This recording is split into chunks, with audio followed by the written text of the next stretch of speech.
Introducción a Colosenses. La epístola a los Colosenses es otra de las escritas por el apóstol Pablo mientras se hallaba prisionero en Roma. Entre los años 60 y 61, Pablo le escribió a la iglesia de Colosas, lugar situado en el Asia Menor, o sea, lo que hoy conocemos como Turquía. La preocupación de Pablo en esta carta parece proceder del hecho de que unos falsos maestros estaban combinando con las verdades bíblicas unas ideas procedentes de otras filosofías y religiones. Esto dio por consecuencia una herejía que hacía resaltar unos conocimientos especiales y negaba que Jesús fuera Dios y Salvador. Para combatir este error, Pablo insistió en la divinidad de Jesús, su conexión con Dios Padre y su sacrificio en la cruz por el pecado. Mientras escucha, trate de comprender lo importante que es un pensamiento correcto que tenga por fundamento la palabra de Dios, y también lo importante que es el sacrificio de Jesucristo. Observe cómo la fe en Cristo asegura la salvación de la persona y le proporciona poder para vivir. Note además el contraste que existe entre enfocar la vida con fe en Cristo y tener alguna otra manera de enfocarla que trate de añadirle algo a lo que Jesús ha hecho. Esto sigue sucediendo hoy.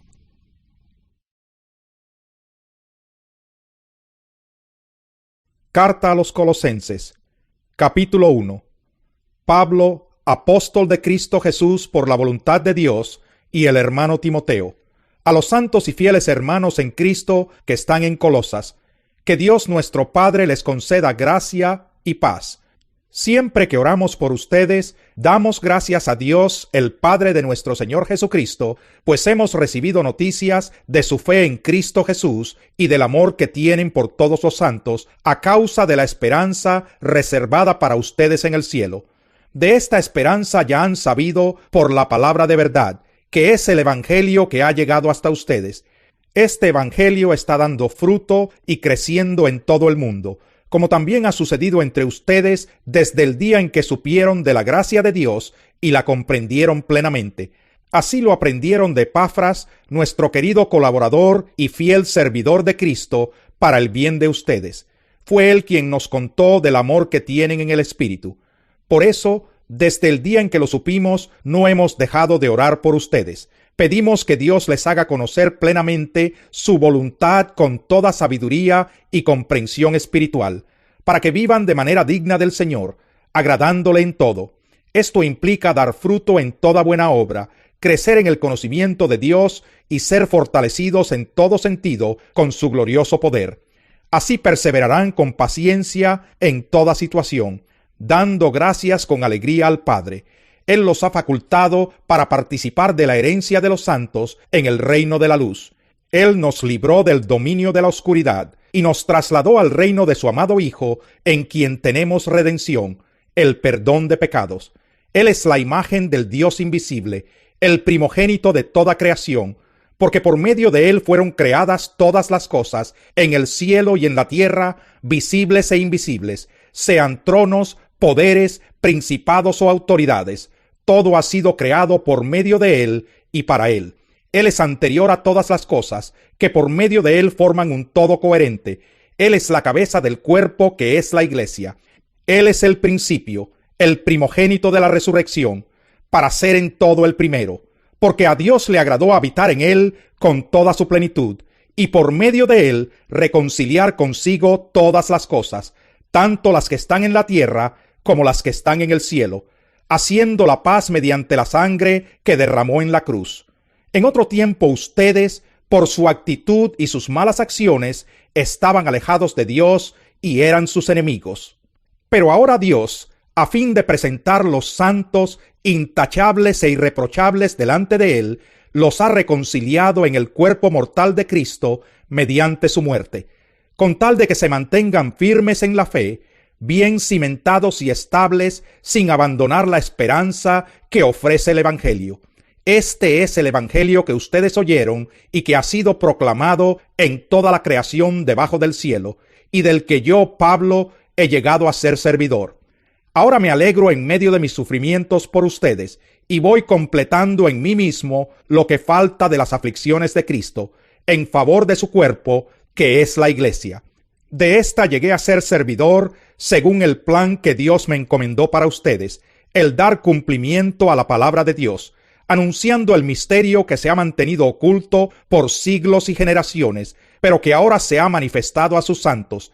A estos Dios se propuso dar a conocer cuál es la gloriosa riqueza de este misterio entre las naciones, que es Cristo en ustedes, la esperanza de gloria.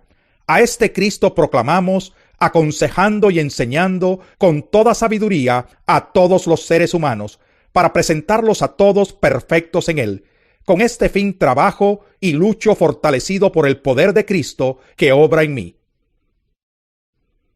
Capítulo 2. Quiero que sepan qué gran lucha sostengo por el bien de ustedes y de los que están en la Odisea y de tantos que no me conocen personalmente. Quiero que lo sepan para que cobren ánimo, permanezcan unidos por amor y tengan toda la riqueza que proviene de la convicción y del entendimiento.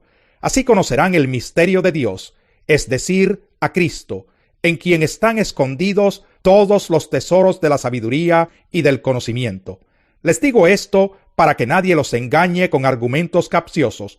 Aunque estoy físicamente ausente, los acompaño en espíritu, y me alegro al ver su buen orden y la firmeza de su fe en Cristo. Por eso, de la manera que recibieron a Cristo Jesús como Señor, vivan ahora en Él, arraigados y edificados en Él, confirmados en la fe como se les enseñó, y llenos de gratitud.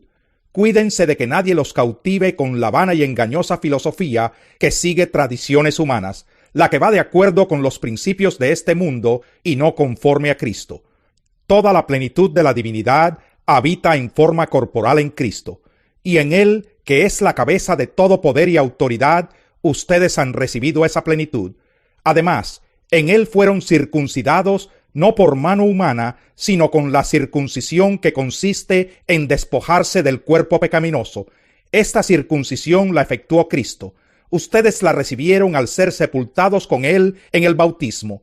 En Él también fueron resucitados mediante la fe en el poder de Dios, quien lo resucitó de entre los muertos. Antes de recibir esa circuncisión, ustedes estaban muertos en sus pecados. Sin embargo, Dios nos dio vida en unión con Cristo, al perdonarnos todos los pecados y anular la deuda que teníamos pendiente por los requisitos de la ley. Él anuló esa deuda que nos era adversa, clavándola en la cruz. Desarmó a los poderes y a las potestades, y por medio de Cristo los humilló en público al exhibirlos en su desfile triunfal. Así que nadie los juzgue a ustedes por lo que comen o beben, o con respecto a días de fiesta religiosa, de luna nueva o de reposo. Todo esto es una sombra de las cosas que están por venir. La realidad se halla en Cristo. No dejen que les prive de esta realidad ninguno de esos que se ufanan en fingir humildad y adoración de ángeles. Los tales hacen alarde de lo que no han visto, y envanecidos por su razonamiento humano, no se mantienen firmemente unidos a la cabeza. Por la acción de ésta, todo el cuerpo, sostenido y ajustado mediante las articulaciones y ligamentos, va creciendo como Dios quiere. Si con Cristo ustedes ya han muerto a los principios de este mundo, ¿por qué, como si todavía pertenecieran al mundo, se someten a preceptos tales como no tomes en tus manos, no pruebes, no toques? Estos preceptos, basados en reglas y enseñanzas humanas, se refieren a cosas que van a desaparecer con el uso. Tienen sin duda apariencia de sabiduría, con su afectada piedad, falsa humildad y severo trato del cuerpo, pero de nada sirven frente a los apetitos de la naturaleza pecaminosa. Capítulo 3. Ya que han resucitado con Cristo, busquen las cosas de arriba, donde está Cristo sentado a la derecha de Dios.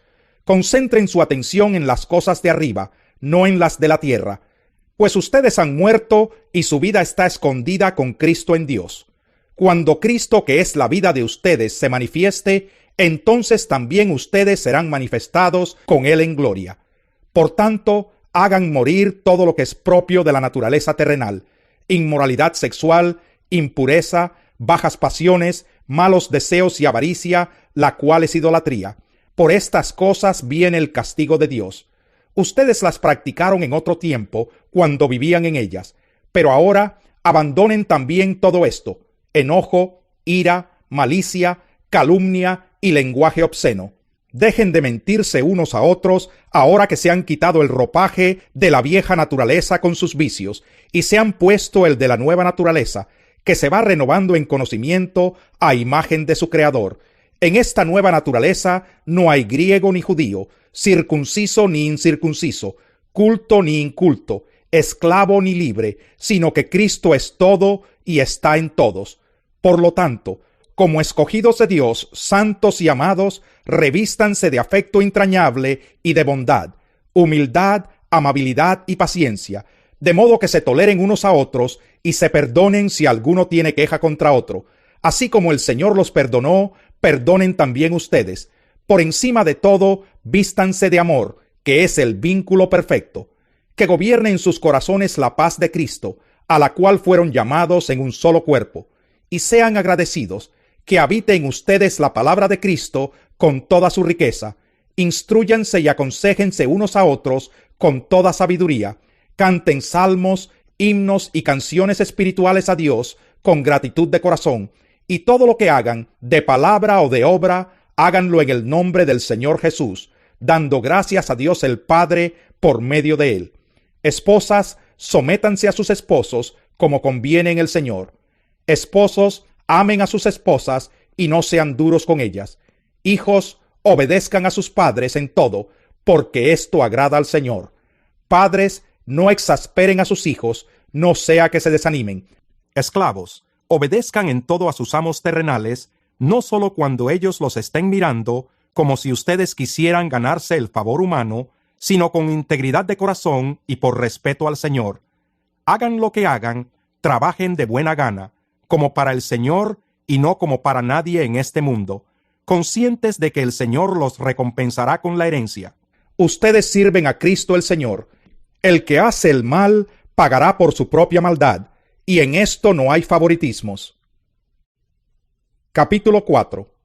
Amos, proporcionen a sus esclavos lo que es justo y equitativo, conscientes de que ustedes también tienen un amo en el cielo. Dedíquense a la oración, perseveren en ella con agradecimiento y al mismo tiempo intercedan por nosotros a fin de que Dios nos abra las puertas para proclamar la palabra, el misterio de Cristo por el cual estoy preso. Oren para que yo lo anuncie con claridad como debo hacerlo. Compórtense sabiamente con los que no creen en Cristo, aprovechando al máximo cada momento oportuno. Que su conversación sea siempre amena y de buen gusto. Así sabrán cómo responder a cada uno. Nuestro querido hermano Tíquico, fiel servidor y colaborador en el Señor, les contará en detalle cómo me va. Lo envío a ustedes precisamente para que tengan noticias de nosotros y así cobren ánimo. Va con Onésimo, querido y fiel hermano, que es uno de ustedes. Ellos los pondrán al tanto de todo lo que sucede aquí. Aristarco, mi compañero de cárcel, les manda saludos, como también Marcos, el primo de Bernabé. En cuanto a Marcos, ustedes ya han recibido instrucciones. Si va a visitarlos, recíbanlo bien. También los saluda Jesús, llamado el Justo. Estos son los únicos judíos que colaboran conmigo en pro del reino de Dios, y me han sido de mucho consuelo. Les manda saludos Epafras, que es uno de ustedes. Este siervo de Cristo Jesús está siempre luchando en oración por ustedes, para que plenamente convencidos se mantengan firmes, cumpliendo en todo la voluntad de Dios. A mí me consta que él se preocupa mucho por ustedes y por los que están en la Odisea y en Hierápolis. Los saludan Lucas, el querido médico, y Demas. Saluden a los hermanos que están en la Odisea, como también a Ninfas y a la iglesia que se reúne en su casa. Una vez que se les haya leído a ustedes esta carta, que se lea también en la iglesia de la Odisea, y ustedes lean la carta dirigida a esa iglesia. Díganle a Arquipo que se ocupe de la tarea que recibió en el Señor y que la lleve a cabo. Yo, Pablo, escribo este saludo de mi puño y letra. Recuerden que estoy preso. Que la gracia sea con ustedes.